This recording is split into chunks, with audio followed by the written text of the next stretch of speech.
Europe Soir, Julien Bugier. Je vous demande de vous arrêter. Je suis très en colère. Écoutez, vous êtes C'est pour ça que vous êtes coupé de la réalité.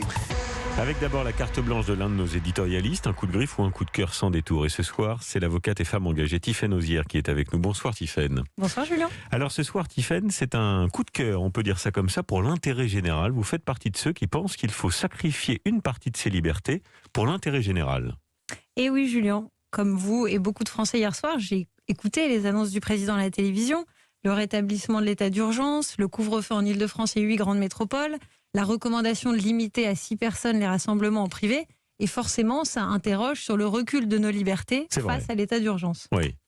Mais dans l'histoire, les libertés ont souvent été contraintes pendant les guerres, l'état d'urgence, on pense à la guerre d'Algérie, après les attentats de 2015, et c'est vrai qu'à cette occasion, la liberté de s'exprimer, de se déplacer, de manifester sont restreintes, comme ça a été le cas un peu avec l'assignation à résidence pendant le couvre-feu, ou maintenant, pendant le confinement, ou maintenant le couvre-feu. Et face à ce recul des libertés, je comprends que des voix se fassent entendre et viennent dire spontanément « moi je ne veux pas de ça ». Parce que finalement, il faut désobéir de manière civique, parce que j'ai pas envie de porter un masque, parce que si je vais au restaurant et que je me contamine, ça me regarde, Oui. et je suis maître de mes heures d'entrée et sortie à mon domicile. Oui, et il y a aussi le fait que ces privations de liberté, d'une certaine manière, se font sans débat. C'est ce qui frappe aussi un certain nombre de Français. Il n'y a pas de débat à l'Assemblée nationale.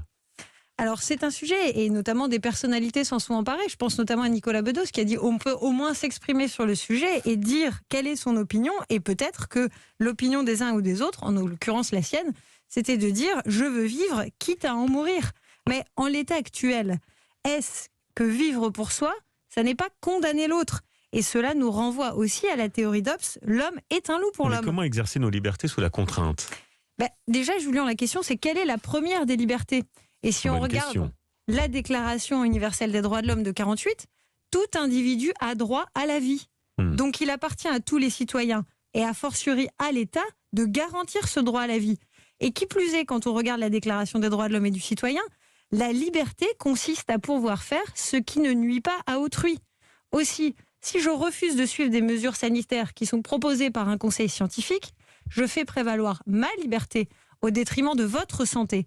En revanche, si j'accepte, et ça revient à ce que vous me disiez tout à l'heure, un encadrement temporaire de la liberté, j'assure la protection de tous, et particulièrement des plus faibles, avec une restriction limitée dans le temps et garantie par un organe démocratique, le Parlement, puisque s'il y a une prolongation, ça fera l'objet d'un vote devant le Parlement. On pourrait vous rétorquer que Jean Jaurès disait, lui, le premier des droits de l'homme, c'est la liberté individuelle, la liberté de penser et la liberté aussi du travail. Dans quel monde, Tiffaine, voulons-nous vivre de l'individu à la nation ? Eh bien, je trouve que le président a conclu de manière fort intéressante hier lorsqu'il a dit « Nous sommes en train de réapprendre à être pleinement une nation. On s'était progressivement habitué à être une société d'individus libres. Nous sommes une nation de citoyens solidaires. » Je trouve qu'aujourd'hui, nous sommes face à un choix, celui de pouvoir mettre notre liberté individuelle au service de l'intérêt général pour un temps donné. Et en tout cas, en ce qui me concerne, je pense que c'est à nous de faire de cette liberté un acte de civisme. Mais on peut garder aussi, rassurez-moi Tiffaine, la liberté de débattre et d'en débattre. Toujours. Merci Tiffaine. Merci d'avoir été avec nous ce soir pour cette carte blanche. Vous revenez évidemment quand vous voulez dans le Club des idées. Avec plaisir.